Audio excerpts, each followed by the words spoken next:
Jai Hind students, good evening, and this is Dheeraj Yadav, your mentor of English. And in today's class, I am going to teach you present the passive voice of past continuous tense. As you can see on the written whiteboard, the headline of today topic is passive voice of past continuous tense. Okay, in all the sessions, in last previous session, I have discussed the passive voice of past indefinite tense. तो past indefinite tense की passive voice की last video में हमने देख लिया। अब आज की इस पर्टिकुलर वीडियो में हमें देखना पास्ट कॉन्टिन्यूस टेंस के पैसिव वॉइस। ओके, कि पास्ट कॉन्टिन्यूस टेंस की पैसिव वॉइस को बनाते वक्त हमें किन किन चीज़ों को ध्यान देना पड़ता है। ओके, तो एक एक चीज़ों को इस वीडियो के थ्रू क्लियर कर लेंगे। ओके,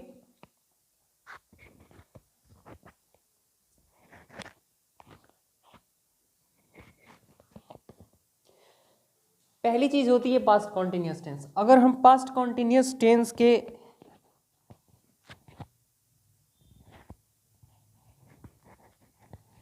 स्ट्रक्चर की बात करें तो वो क्या होता है? Subject plus was oblique verb plus verb first form plus ING plus object plus other word plus full stop. Okay, जब हम इसको पैसिव वॉइस में चेंज करते हैं तो हम पहले क्या लिखेंगे? ऑब्जेक्ट, ऑब्जेक्ट के बाद was oblique verb, okay, plus being plus verb of third form plus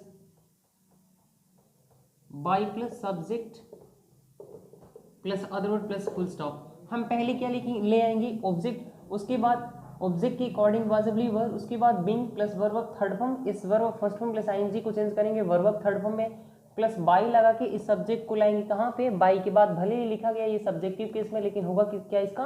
objective case. उसके बाद अदर वर्ड होगा प्लस फुल स्टॉप होगा।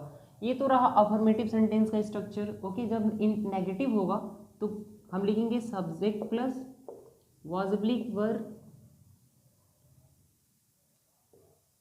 Plus not plus verb of first form plus ING plus object plus other word plus full stop. Okay, जब इस तरीके की statement को passive voice में चेंज करते हैं तो पहले लिखेंगे ऑब्जेक्ट, ऑब्जेक्ट के बाद was oblique verb plus not plus being plus verb of third form plus by plus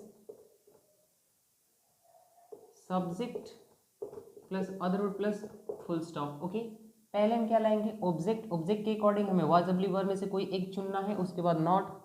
क्यों? क्योंकि सेंटेंस कैसा था? नेगेटिव। नेगेटिव के बाद हमें बीइंग लगा के इस verb of first form plus ING को वर्ब ऑफ थर्ड फॉर्म में चेंज करने के बाद बाई लगा कर ये सब्जेक्ट को हम बाई के बाद लाते हैं, और भले ही लिखा गया सब्जेक्टिव केस में लेकिन होगा क्या इसका? Objective case. उसके बाद अदर और प्लस क्या आएगा?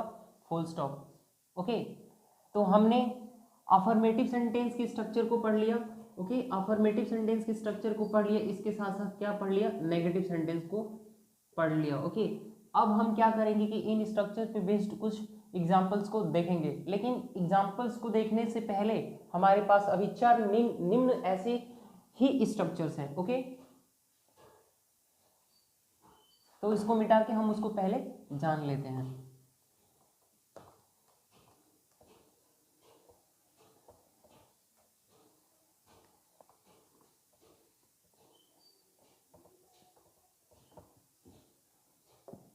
ओके स्टूडेंट्स, तो जब हम इंटरोगेटिव सेंटेंस बनाते हैं तो क्या होगा? Was oblique verb plus subject plus verb of first form plus ING plus object plus other word plus mark of interrogation. जब हम इसका पैसिव वॉइस बनाएंगे तो पहले लिखेंगे क्या? Was oblique verb plus subject plus क्या? Subject plus being plus verb of third form plus by plus subject plus other word plus mark of interrogation. Okay, इसके अलावा जब हम डब्ल्यूएस जब इंटरोगेटिव नेगेटिव की बात करते हैं तो क्या होगा? Was oblique verb plus subject plus not plus verb of first form plus ING plus object plus other word plus mark of interrogation. Okay, जब हम इसका पैसिव वॉइस बनाएंगे तो पहले क्या लेंगे हम? वाज ऑब्लिक वर्ब, उसके बाद हमें क्या लेना है? ऑब्जेक्ट लेंगे, ऑब्जेक्ट के बाद सेंटेंस के नेगेटिव होने की वजह से हम यहाँ पे क्या लेंगे? नेगेटिव वर्ड लेंगे, उसके बाद बीइंग बिंग लेने के बाद हम इस verb first form plus ING को हम किस में चेंज करेंगे, वर्ब थर्ड फॉर्म में। फिर बाई लगा के हमें क्या लिखना होता है, ऑब्जेक्ट। भले ही यहाँ पे हम लिखेंगे क्या, सब्जेक्ट, लेकिन होगा कौन से केस में, वो ऑब्जेक्टिव केस में। तो यहाँ पे हम क्या लिखेंगे, subject plus other word plus mark of interrogation. Okay, क्या होगा, हमने यहाँ पे इंटरोगेटिव को पढ़ लिया और यहाँ पे इंटरोगेटिव नेगेटिव को पढ़ लिया। ओके, पहले आप क्या करोगे, पहले सेंटेंस को इंटरोगेटिव होने की वजह से हमें पहले हेल्पिंग वर्ब यूज करनी है, उसके बाद इस यहाँ पे हमने लिखा सब्जेक्ट, सब्जेक्ट की जगह पे क्या लिखेंगे, ऑब्जेक्ट लिखेंगे।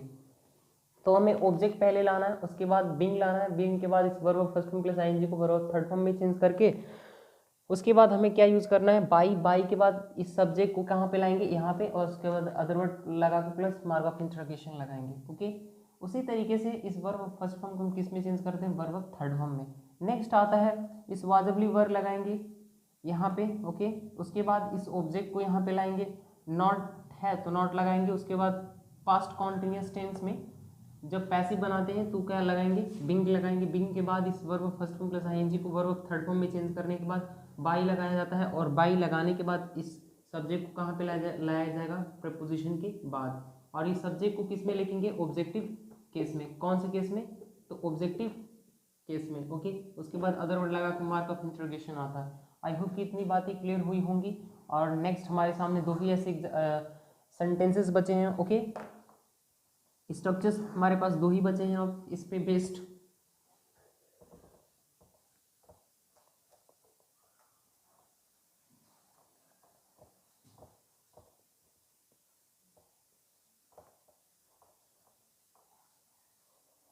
ओके, जब सेंटेंस की शुरुआत, जब पास्ट कॉन्टिन्यूस टेंस की शुरुआत होती है डब्ल्यू ऑब्लिक एच से, किससे, W oblique H plus was oblique verb plus subject plus verb first form plus ING plus object plus other word plus mark of interrogation या इंटरोगेटिव मार्क। जब हम इसका पैसिव बनाएंगे तो क्या होगा, W oblique H plus was oblique verb plus object. Sentence में उसके बाद ऑब्जेक्ट के बाद क्या आएगा, बिंग आएगा। Being plus verb third form plus by plus subject plus other plus mark of interrogation. Okay, इसके अलावा जब हम डब्ल्यू एच फैमिली के इंटरोगेटिव नेगेटिव की बात करते हैं तो वो होगा W oblique H plus was oblique verb plus क्या होगा, subject plus not plus verb first form plus ING plus object plus other word plus mark of interrogation. जब हम इसका पैसिव वॉइस बनाएंगे तो पहले क्या लेंगे, W oblique H. Okay, W oblique H लेने के बाद हमें हेल्पिंग वर्ब लेनी है वाज ऑब्लिक वर्ब। उसके बाद हम यहाँ पे क्या लाएंगे, हम यहाँ पे इस ऑब्जेक्ट को लाएंगे। ऑब्जेक्ट लगाने के बाद सेंटेंस नेगेटिव था तो वर्ब ऑफ नेगेशन का यूज करके बिंग यूज करेंगे। बिंग के जस्ट बाद हमें इस verb of first form plus ING को हमें चेंज करना है वर्ब ऑफ थर्ड फॉर्म में। तुरंत प्रेपोजिशन बाई लगा के हम यहाँ पे लाएंगे क्या, सब्जेक्ट, और सब्जेक्ट लगाने के बाद अदर वर्ड लगाने के बाद मार्क ऑफ इंटरोगेशन आएगा। ओके, तो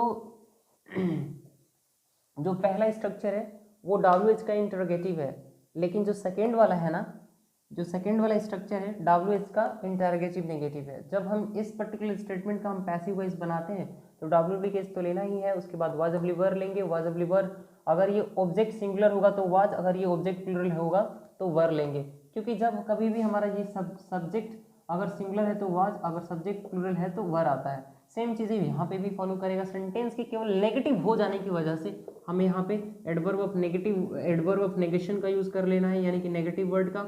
उसके बाद हमें क्या लगाना है, बिंग लगाना है। बिंग के बाद इस verb of first form plus ING को हमें किस में चेंज करना है, वर्ब ऑफ थर्ड फॉर्म में प्लस बाई प्लस सब्जेक्ट लगा देना है। भले ये लिखा गया है सब्जेक्ट, लेकिन होगा क्या, ऑब्जेक्टिव केस में। ओके, आई होप कि इतनी बातें क्लियर हो गई होंगी। उसकी इंटरोगेटिव का मार्क ऑफ इंटरोगेशन का यूज़ क्यों करेंगे, क्योंकि सेंटेंस क्या है, इंटरोगेटिव है। ओके, तो अभी तक के इस पर्टिकुलर वीडियो में हमने अभी तक क्या पढ़ा, पास्ट कॉन्टिन्यूअस टेंस का अफर्मेटिव स्ट्रक्चर का पैसिव वॉइस, नेगेटिव स्ट्रक्चर का पैसिव वॉइस, इंटरोगेटिव का पैसिव वॉइस और इंटरोगेटिव नेगेटिव का पैसिव वॉइस। इसके अलावा डब्ल्यू एच का पैसिव वॉइस यानी डब्ल्यू एच इंटरोगेटिव का पैसिव वॉइस और डब्ल्यू एच फैमिली के इंटरोगेटिव नेगेटिव का पैसिव वॉइस के स्ट्रक्चर्स को हमने डील कर लिया है बड़े ही स्मूथली। अब आगे बढ़ने से पहले हम कुछ एग्जांपल्स को कंसिडर करेंगे कि हमें दिए गए रूल्स पर एग्जांपल्स को सॉल्व करने आ रहा है या नहीं। the utmost important thing of this passive voice is not to read the structures, but utmost and most important thing to understand from this particular video is to how to transform a sentence from active voice to passive voice. हमें यही तो सीखना है, और active voice से passive voice तक जाने का सफर जो है ना, ये क्या है, ये स्ट्रक्चर्स ही हमें मदद करते हैं। ओके, बहुत टीचर्स के द्वारा यही पढ़ाया जाता है। मैं अभी बता दूं 2 सेकेंड्स के अंदर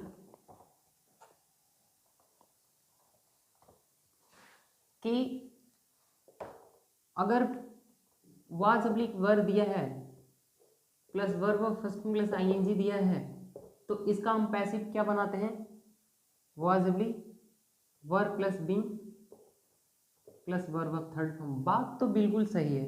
ओके, लेकिन ये बहुत ही शॉर्ट फॉर्म है, शॉर्ट फॉर्म में मैं भी बढ़ा सकता हूँ, बट यकीन मानो this ways will not help you a lot to make to transform active voice into passive voice. Okay, that's why I am taking the whole thing। मैं पूरी चीज़ों को कहाँ पे हेल्पिंग वर्ब यूज़ करनी है, कहाँ पे एडवर्ब ऑफ नेगेटिव नेगेशन का यूज़ करना है, कहाँ कब डब्ल्यूएस फैमिली वर्ड्स आएंगे, मैंने सारे ही डायमेंशंस को क्लियर तरीके से smoothly step to step by step पढ़ा रहा हूँ। Okay, that's why it will take some time, इस कुछ समय लेगा, बट इस मेथड का कोई तोड़ नहीं है। आई होप कि आप समझ पा रहे होंगे। नेक्स्ट अब हम कुछ एग्जांपल्स को लेते हैं। ओके,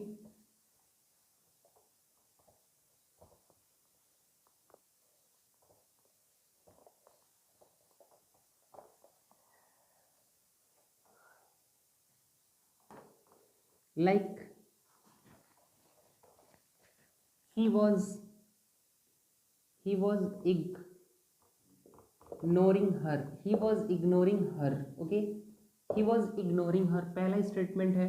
ओके, जैसे कि she was trying it, या हम दूसरा ले लें तो she was cooking food। बहुत ही नॉर्मल स्टेटमेंट्स हैं। Okay, first second and third, they were studying English। Okay, they were studying English। ये 3 स्टेटमेंट लिए हम तीनों को क्या करेंगे, पैसिव वॉइस बनाएंगे। पहला she was ignoring her, he was ignoring her। पहले क्या है, ऑब्जेक्ट, ऑब्जेक्ट को कहाँ पे लाएंगे, सब्जेक्ट की जगह पे, तो हर का सब्जेक्टिव किस क्या होगा, सी, यानी कि सी वॉज बीइंग, और इग्नोरिंग का क्या होगा, ignored. She was being ignored by whom, by किसके द्वारा, तो बाई ही का हिम हो जाएगा। ओके, आई होप इतनी बातें क्लियर हो गई होंगे। सी कैसा ऑब्जेक्ट था, सिंगुलर, सिंगुलर सब्जेक्ट के साथ वर्ब भी कैसा होगा, सिंगुलर। जब पास्ट कॉन्टिन्यूस टेंस को पैसिव वॉइस में चेंज किया जाता है तो वहाँ पे वाजिबली वर्ब के बाद क्या आएगा, बिंग आएगा, तो हमने क्या यूज किया, बिंग। उसके बाद क्या आएगा, वर्ब की थर्ड फॉर्म आएगा, तो हमने वर्ब की थर्ड फॉर्म लगा लिया। उसके बाद प्रेपोजिशन बाई आएगा, बाई किसी भी प्रेपोजिशन के बाद कौन सा आता है, प्रोनाउन का ऑब्जेक्टिव केस आता है। कौन सा केस आएगा, ऑब्जेक्टिव केस आएगा, तो हमने यहाँ पे भली भांति क्या यूज़ किया है, ऑब्जेक्टिव केस का यूज़ किया है, यानी कि स्टेटमेंट तो ग्रामेटिकली करेक्ट हुआ, अब जाके ये सेंटेंस फिट हुआ पैसिव वॉइस में। ओके, नेक्स्ट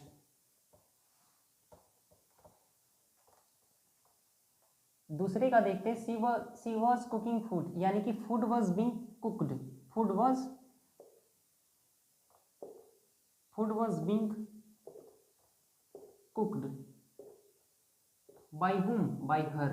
ओके, तो फूड क्या है, ऑब्जेक्ट था, पैसिव वॉइस में आके इसको भले ही ऑब्जेक्ट था तो नाउन का ऑब्जेक्टिव और सब्जेक्टिव केस तो एक ही होता है, भले ही लिखा यहाँ पे इसको सब्जेक्ट ऑब्जेक्ट गौर करते हैं। ओके, लेकिन इसी के अकॉर्डिंग क्या आएगी, हेल्पिंग वर्ब आएगी। और पास्ट कॉन्टिन्यूस टेंस को जब पैसिव वॉइस में चेंज करेंगे तो वहाँ पे क्या आएगा, बीइंग आएगा, और बीइंग के जस्ट बाद कौन सी फॉर्म आएगी, वर्ब की थर्ड फॉर्म आएगी। उसके बाद प्रेपोजिशन लगा के इस सब्जेक्ट को यहाँ पे कौन से केस में चेंज करेंगे, ऑब्जेक्टिव केस में चेंज करेंगे, तो सी का क्या हो जाएगा, हर। नेक्स्ट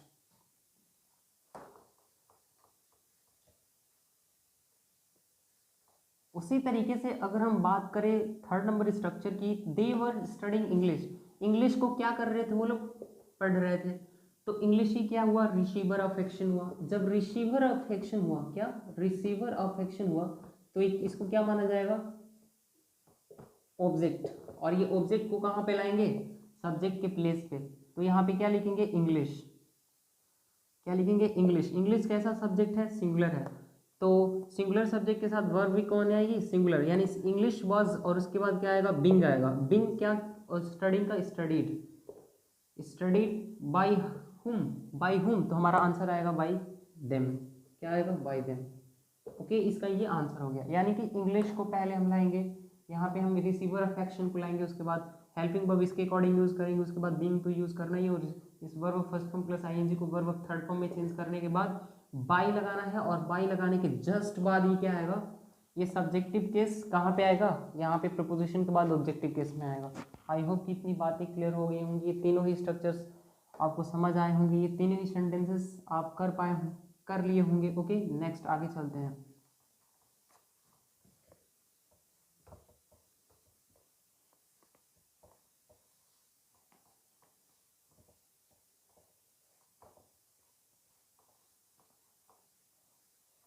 हमने पढ़ा है अफर्मेटिव, नेगेटिव, और हमें क्या पढ़ना है, इंटरोगेटिव पढ़ना है।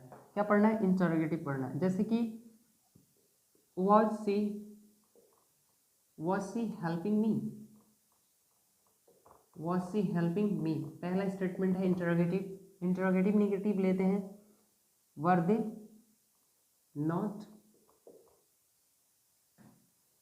were they not taking classes, were they not taking the test, were they not taking the test।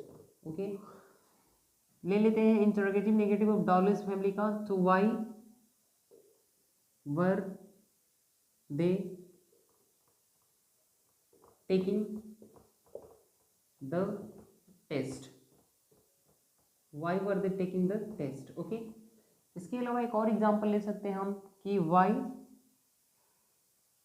When were they not talking to you, when were they not talking to you।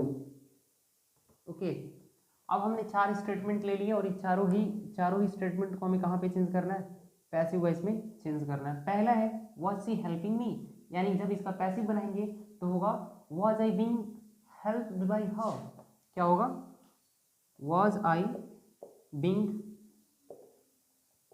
helped by her, was I being helped by her। Okay, पहले हम क्या लेके आएंगे, sentence interrogative था, interrogative होने की वजह से हमें यहाँ पे क्या यूज करना था, वाजबलिक वर्ब।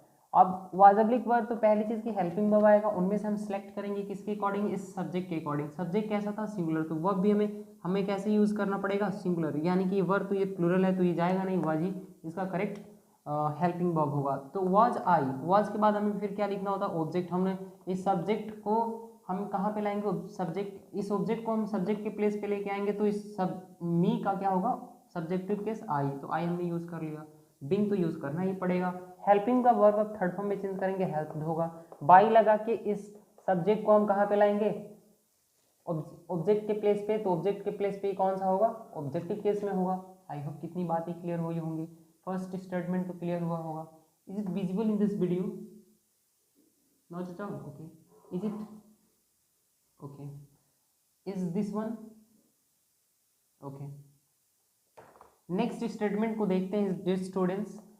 नेक्स्ट दूसरा जो सेकेंड नंबर स्ट्रक्चर है, ये भी क्या है, इंटरोगेटिव ही है।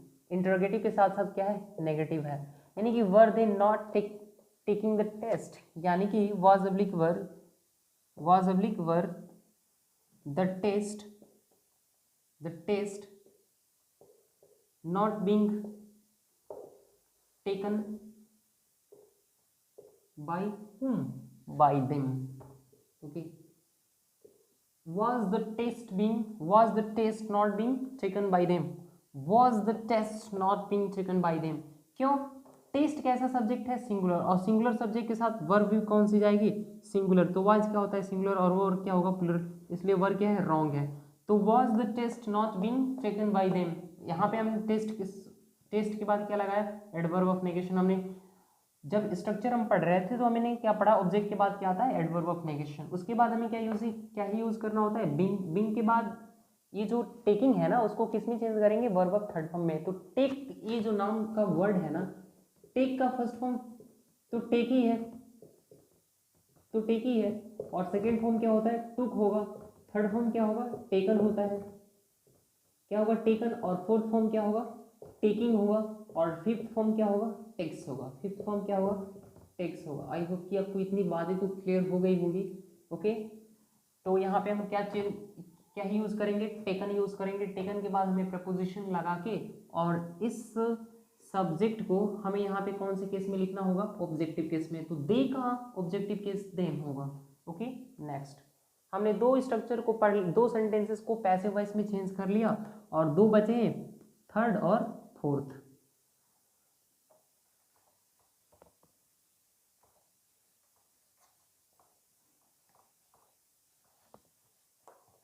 फोर्थ नंबर स्ट्रक्चर है why were they taking the test, यानी कि why were they taking the test, why was the test, why was the test being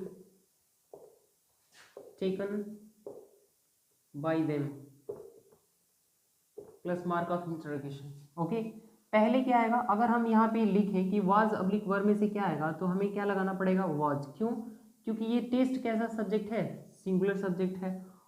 singular subject के साथ वर्ब भी तो सिंगुलर चलेगा ना, तो वाज करेक्ट है। और वर्ब क्या है, रॉन्ग है। वर्ब क्या है, रॉन्ग है। वाज क्या है, करेक्ट है। यानी कि वाई वॉज द टेस्ट, उसके बाद हमें क्या यूज करना है, बीइंग। बीइंग के बाद ये जो टेकिंग नाम का वर्ड है उसको वर्ब की थर्ड फॉर्म में टेकन में चेंज करेंगे, आप देख सकते हो वहां पे। और बाई लगा के इस सब्जेक्टिव केस को, इस सब्जेक्टिव केस को हमें कौन से केस में चेंज करना है, ऑब्जेक्टिव केस में चेंज करना है। Okay, is this line visible in the video. Okay, तो हम यहाँ पे जो फोर्थ नंबर स्ट्रक्चर है ना, थर्ड नंबर को तो पढ़ लिया, सेकंड को तो पढ़ लिया और फर्स्ट को भी पढ़ ही लिया है, और ये फोर्थ बचा है। लिखा गया है when were they not talking to you, आपसे वो लोग कब बात नहीं कर रहे थे, यानी कि वह when were you not being talked to by them। Okay, एक चीज मैं बता दूं यहाँ पे, अगर यहाँ पे आपको, आपके सामने दो ऑप्शंस दिए गए होते कि वाज अब्लिक वर्ब में से कोई आपको एक लगाना है, आप मार्क करिए कि क्या मार्क करते हैं। तो पहली चीज कि व्हेन क्या है, डाब्लिस फैमिली का यू इंटरोगेटिव एडवर्ब है, हम इसको पार्ट ऑफ स्पीच में क्या ही बोलेंगे, एडवर्ब ऑफ इंटरोगेटिव, यानी कि एडवर्ब ऑफ इंटरोगेशन, यानी कि इंटरोगेटिव एडवर्ब। ये इंटरोगेटिव एडवर्ब है और व्हेन का प्रयोग हमेशा ही सेंटेंसेस में जब इंटरोगेटिव एडवर्ब के तौर पे किया जाता है तो टाइम को पता लगाने के लिए किया जाएगा। इसका तात्पर्य ही होता है सेंटेंसेस में टाइम को फाइंड आउट करना। Okay, when were oblique was you, तो यू कैसा सब्जेक्ट है, सिंगुलर भी हो सकता है, प्लूरल भी हो सकता है, लेकिन वर्ब इसके साथ हमेशा कौन सा चलेगा, प्लूरल चलेगा। तो इसलिए वाज क्या हो जाएगा, इनकरेक्ट हो जाएगा, गलत हो जाएगा, रॉन्ग हो जाएगा। उसके बाद नेगेटिव होने की वजह से हम यहाँ पे नॉट लगा के फिर उसके बाद जस्ट बीइंग लगाएंगे। बीइंग के बाद ये टॉकिंग नाम का वर्ड को टॉक्ड में चेंज करना पड़ेगा। Verb of first form, verb of first form plus ING को हमें चेंज करना होगा किसमें, वर्ब ऑफ थर्ड फॉर्म में। उसके बाद एक चीज मैं और बता दूं कि टॉकिंग के बाद ये जो प्रेपोजिशन टू आया है ना, पैसिव वॉइस में बदलते समय, पैसिव वॉइस में बदलते समय हम इस प्रेपोजिशन का लूप नहीं कर सकते। इस प्रेपोजिशन का हम डिलीशन, इलिमिनेशन या बोल दें ना ओमिशन, तो ओमिशन, डिलीशन और इलिमिनेशन नहीं कर सकते। जैसे अगर किसी वर्ब के साथ प्रेपोजिशन आ रहा है एक्टिव वॉइस में, तो पैसिव वॉइस में बदलते टाइम पे उस पर्टिकुलर प्रेपोजिशन का या उस पर्टिकुलर एडवर्ब का ओमिशन नहीं किया जाता। My dear students, I hope की बातें आप क्लियर हो रही होंगी आप सभी को। तो इस चीज़ को आपको बहुत ही क्लियर तरीके से अपने माइंड में स्टिक कर लेना है कि एडवर्ब को या प्रेपोजिशन को ओमिट नहीं करते कि अगर हम ओमिट करेंगे तो स्टेटमेंट में गलतियाँ आ जाएंगी। तो इसलिए यहाँ पे टॉकिंग के साथ ही क्या है, टू आया है। ओके, मैं इसके पीछे जो लॉजिक है मैं अभी क्लियर कर देता हूँ। टॉकिंग टू के बाद यहाँ पे टॉक्ड के बाद फिर क्या लगाएंगे, टू। और ये प्रेपोजिशन आप सोच रहे होंगे कि दो दो इस एक ही स्टेटमेंट में दो दो प्रेपोजिशन ये कैसे पॉसिबल है, तो पॉसिबल है। क्यों पॉसिबल है, क्योंकि टू का प्रयोग इस टॉक्ड के साथ आया है। ओके, और यहाँ पे जो बाई है ना, बाई किसके लिए आया है, तो दे के लिए आया है, तो बाई देम। आई होप कितनी बातें क्लियर हो गई होंगी। पहले हम when were you not being talked to by them, इसका ये करेक्ट पैसिव वॉइस बनेगा। ओके, मैं अभी बताता हूँ क्यों।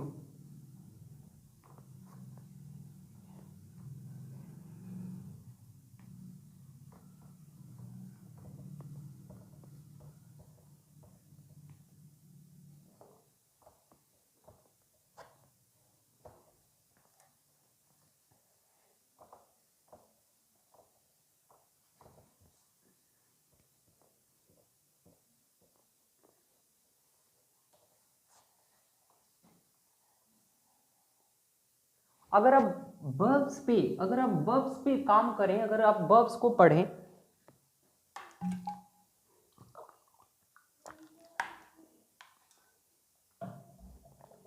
अगर हम वर्ब्स के कैटेगरी को देखें, किसके वर्ब्स की कैटेगरी को देखें, तो जनरली हमारे पास कितने तरीके की वर्ब्स होती हैं? दो कैटेगरी होती है। एक तो ट्रांजिटिव वर्ब, कौन सी वर्ब? Transitive verb. और दूसरा इनट्रांजिटिव वर्ब, कौन सी? Intransitive verb. अगर हम ट्रांजिटिव वर्ब की बात करें तो वो वर्ब दो तरीके की होगी। कौन सी दो तरीके की होगी? एक तो वो मोनोट्रांजिटिव हो सकती है, या तो वो ट्रांजिटिव वर्ब हो सकती है। और इनट्रांजिटिव वर्ब को ऑब्जेक्ट की रिक्वायरमेंट होती ही नहीं है, ऑब्जेक्ट की रिक्वायरमेंट होती ही नहीं है। तो अब इसीलिए इनट्रांजिटिव वर्ब के बाद हम ऑब्जेक्ट का यूज कर ही नहीं सकते। और जो ट्रांजिटिव होगा वो मोनो होता है। क्या होता है? मोनो होगा। यानी कि मोनो में कितने ऑब्जेक्ट होंगे? केवल सिंगल ऑब्जेक्ट होगा, और उसको क्या बोलते हैं? Direct object. क्या बोलेंगे? Direct object. लेकिन डाई ऑब्जेक्ट की जहां तक बात है तो दो ऑब्जेक्ट होंगे। पहला इनडायरेक्ट ऑब्जेक्ट, कौन सा? Indirect object, okay. और दूसरा direct object, okay, direct object. अगर हम बात करें कि सर इन दोनों ही ऑब्जेक्ट में क्या है डिफरेंस है, तो इनडायरेक्ट ऑब्जेक्ट हमेशा ही व्यक्ति सूचक होता है, व्यक्ति सूचक कर्म होगा, और डायरेक्ट ऑब्जेक्ट वस्तु सूचक होगा। यानी कि ये हमेशा ही ना कौन सा केस होगा? Accusative case. ये कौन सा केस होगा? तो ऑब्जेक्ट के लिए आएगा, और ऑब्जेक्ट क्या होगा? नॉन लिविंग थिंग होगा। कौन से नाउन होंगे? तो नॉन लिविंग थिंग होंगे, ओके। लेकिन जहां तक डायरेक्ट ऑब्जेक्ट की बात है तो वो क्या होंगे? लिविंग थिंग होंगे। लिविंग थिंग यानी कि डेटिव केस। कौन सा case? Dative case. Dative case. जब हम ऑब्जेक्ट की बात करते हैं, तो अगर हम ऑब्जेक्टिव केस के बारे में बात करें तो ऑब्जेक्टिव केस ना दो तरीके के होते हैं। ऑब्जेक्टिव केस कितने तरीके के होंगे? दो तरीके के होंगे। पहला डेटिव केस। क्या? Dative case. आपने नाम नहीं सुना होगा, मैं इतना तो दावा करता हूं, डेटिव केस, ओके। और दूसरा क्या है? Accusative case. क्या? Accusative case. Accusative case, okay. Accusative case से जब कभी भी हम प्रश्न करते हैं तो एक्यूजेटिव केस कौन सा केस होगा? डायरेक्ट ऑब्जेक्ट को बोलते हैं। कौन सा ऑब्जेक्ट को बोलेंगे? डायरेक्ट ऑब्जेक्ट को बोलेंगे। जो कौन सा ऑब्जेक्ट होता है? नॉन लिविंग थिंग होगा। क्या होगा? नॉन लिविंग थिंग होगा, okay. Is it visible in the video? No, is it? Okay. अगर हम एक्यूजेटिव केस की बात करें तो कौन सा केस होगा? वो डायरेक्ट ऑब्जेक्ट के बारे में हम बात करते हैं। लेकिन डेटिव केस वो लिविंग यानी कि इनडायरेक्ट ऑब्जेक्ट के बारे में हम बात करते हैं, ओके। तो वो क्या होगा? डेटिव केस लिविंग नाउन के बारे में बात करेंगे, और एक्यूजेटिव केस डायरेक्ट ऑब्जेक्ट यानी कि नॉन लिविंग थिंग के बारे में बात करते हैं, ओके। हम किसी भी ऑब्जेक्ट को हम ऑब्जेक्टिव केस कह सकते हैं, लेकिन हर ऑब्जेक्ट को डेटिव केस या हर ऑब्जेक्ट को ऑब्जेक्टिव केस, एक्यूजेटिव केस नहीं कह सकते। एक्यूजेटिव केस होने के लिए वो ऑब्जेक्ट डायरेक्ट ऑब्जेक्ट होना चाहिए, और डेटिव केस होने के लिए वो ऑब्जेक्ट इनडायरेक्ट ऑब्जेक्ट होना चाहिए। और इनडायरेक्ट ऑब्जेक्ट कोई व्यक्ति होता है, वस्तु नहीं। और एक्यूजेटिव केस कोई वस्तु होता है, व्यक्ति नहीं। आई होप कितनी बातें क्लियर हो चुकी होंगी। और वर्ब्स कितने कैटेगरी का होगा? दो। इनकी दो कैटेगरी होती हैं, कैटेगरीज, दो कैटेगरीज होता है इसका। एक तो ट्रांजिटिव वर्ब, दूसरा इनट्रांजिटिव वर्ब। और इनट्रांजिटिव वर्ब को माय डियर मेरे प्यारे बच्चों यहाँ पे ऑब्जेक्ट की रिक्वायरमेंट नहीं होती। बट ट्रांजिटिव वर्ब की जहां तक बात है वो दो तरीके का होगा, एक तो मोनो और दूसरा क्या होगा? डाई। मोनो में सिंगल ऑब्जेक्ट आता है, यानी कि डायरेक्ट ऑब्जेक्ट, और इनडायरेक्ट ऑब्जेक्ट में से कोई, किसी में डायरेक्ट ऑब्जेक्ट या इनडायरेक्ट में से कोई भी हो सकता है, या इनडायरेक्ट में से कोई एक हो सकता है, ओके। लेकिन जहां तक डाई ट्रांजिटिव वर्ब की बात है तो डाई का मीनिंग होता है क्या, टू। ओके, यानी कि दो होंगे। पहला क्या होगा, डायरेक्ट ऑब्जेक्ट, और दूसरा क्या होगा, इनडायरेक्ट ऑब्जेक्ट। तो सर सेंटेंसेस में पहले डायरेक्ट ऑब्जेक्ट को रखें या इनडायरेक्ट ऑब्जेक्ट को रखें, क्या आपका प्रश्न हो सकता है आपके माइंड में, आपके मन में ये प्रश्न उठ सकता है। तो मैं बता दूं कि व्यक्ति होने की वजह से ही जो फर्स्ट प्रायोरिटी होती है वो इनडायरेक्ट ऑब्जेक्ट को दिया जाता है, उसके बाद क्या होता है, इनडायरेक्ट ऑब्जेक्ट, उसके बाद डायरेक्ट ऑब्जेक्ट को दिया जाता है। अगर हम इनके प्लेस में इंटरचेंज करते हैं, यानी कि इनडायरेक्ट की जगह पे डायरेक्ट और डायरेक्ट की जगह पे इनडायरेक्ट, यानी कि चीज़ें को हम रिवर्स करते हैं, यानी चीज़ों को हम रिवर्स करते हैं, तो वहाँ पे बीच में ना प्रेपोजिशन लगने लगता है। जैसे मैं बोलूँ कि I am purchasing her a toy, I am purchasing her a toy, पहले मैंने क्या यूज़ किया, हर, उसके बाद मैंने क्या यूज़ किया, टॉय। तो टॉय एक डायरेक्ट ऑब्जेक्ट है, यानी कि नॉन लिविंग थिंग है, एक्यूजेटिव केस है। लेकिन हर तो एक लिविंग प्राणी है ना, एक लिविंग वस्तु है ना, एक लिविंग नाउन है ना, तो इसको हमने पहले रखा। लेकिन अगर मैं हर को बाद में और टॉय को पहले यूज करने लगूं तो उसके बीच में एक प्रपोजिशन आने लगेगा, वो प्रपोजिशन हो सकता है बाई, सॉरी फॉर या टू। जैसे कि I am purchasing toys for her, for her. लेकिन फर्स्ट वाला स्टेटमेंट क्या था कि I am purchasing her toy, I am purchasing her toy. Second वाला था I am purchasing toy for her. तो आप देख पा रहे होंगे कि कैसे चीज़ों में डिफरेंस आ जा रहा है जब डायरेक्ट के जगह पे इनडायरेक्ट और इनडायरेक्ट की जगह पे डायरेक्ट को यूज किया जा रहा है। आई होप कितनी बातें क्लियर हो गई होंगी। लेकिन मैंने अभी तक की इस वीडियो में इंट्रांजिटिव वर्ब के बारे में बात नहीं किया, बस इतना बता के छोड़ दिया कि इंट्रांजिटिव वर्ब के बाद हमें ऑब्जेक्ट की आवश्यकता नहीं होती। बट अगर इंट्रांजिटिव वर्ब के बाद सर हम ऑब्जेक्ट का, हमें ये जरूरी ही पड़ जाए कि हमें ऑब्जेक्ट को यूज करना पड़े, तो कैसे करेंगे, तो लेट्स सी।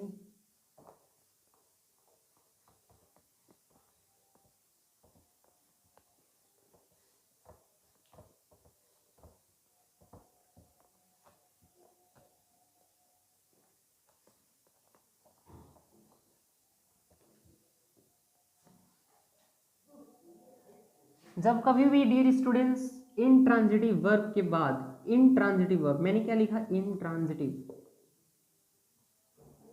इंट्रांजिटिव वर्ब अकर्मक क्रिया होती है। ओके, और इनके बाद हम ऑब्जेक्ट नहीं लिख सकते।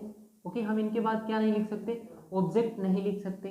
लेकिन intransitive, intransitive verb plus preposition, intransitive verb plus preposition equal to क्या होगा, वो ट्रांजिटिव वर्ब होगा। क्या होगा, वो ट्रांजिटिव वर्ब होगा।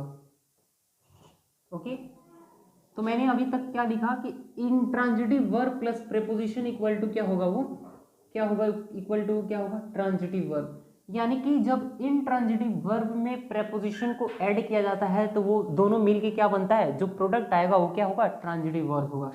जैसे कि हम एग्जांपल क्या लेंगे, टॉक।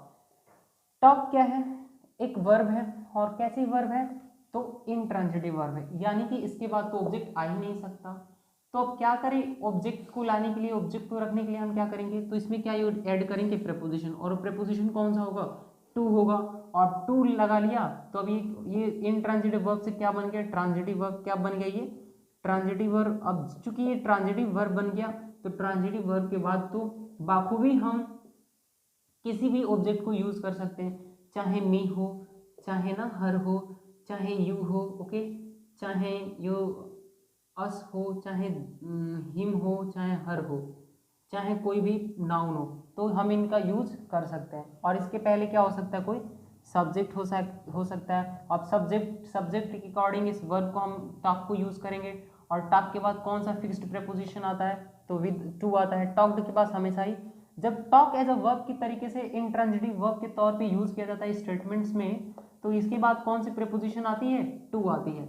लेकिन लेट्स सी कि जब कभी भी टॉक वर्ड का प्रयोग दो तरीके से हो सकता है हमारे स्टेटमेंट में, कितने तरीके से, दो तरीके से टॉक का।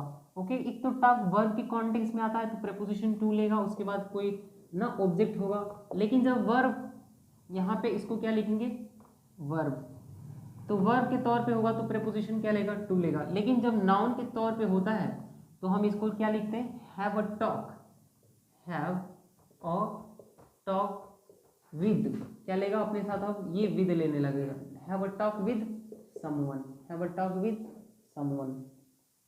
ओके, तो यहाँ पे टॉक क्या है, नाउन है, और नाउन के पहले ही तो आर्टिकल एब लिख के में से किसी एक का यूज करते हैं। इस टॉक के फर्स्ट लेटर का प्रोनाउंसिएशन क्या है, कॉन्सोनेंट साउंड है, और कॉन्सोनेंट साउंड के होने की वजह से ही हम ए का यूज करेंगे, एन का यूज नहीं करेंगे। I hope my dear students की ये सारी बातें ही आपको क्लियर हो रही होंगी। थोड़ा डीप जरूर है, बट अगर आप वीडियो को शुरू से लेकर और अंत तक और पैसेंस के साथ देखेंगे तो एक एक चीज़ें आपके माइंड के अंदर जाएंगी। ओके, और आज की वीडियो में बस हम इतना ही रहने देंगे। ये बताना, ये कॉन्सेप्ट बताना आप सभी के लिए, हम मेरे लिए तो बहुत ही इंपॉर्टेंट था, क्योंकि there are some students who are joining with me और टू लर्न इंग्लिश। अगर इंग्लिश को लर्न करने के परिप्रेक्ष्य से वो मेरे वीडियोज़ को देख रहे हैं, तो ये मेरा नैतिक कर्तव्य है कि मैं हर एक उन पॉइंट्स को क्लियर करूँ इस यूट्यूब के थ्रू, ताकि हर एक स्टूडेंट जो कि मेरे से पढ़ने के लिए उत्सुक हैं and are intended to study with me can understand the whole things that is circling around English to make their English smooth and fluent. Okay, so bye bye and please take care all of you. And one more thing, I want to request all of you to join with me and to share this session and to subscribe to this channel, and along with, you are requested to spread these videos as much as possible to your friends. So bye bye and take care during this COVID-19.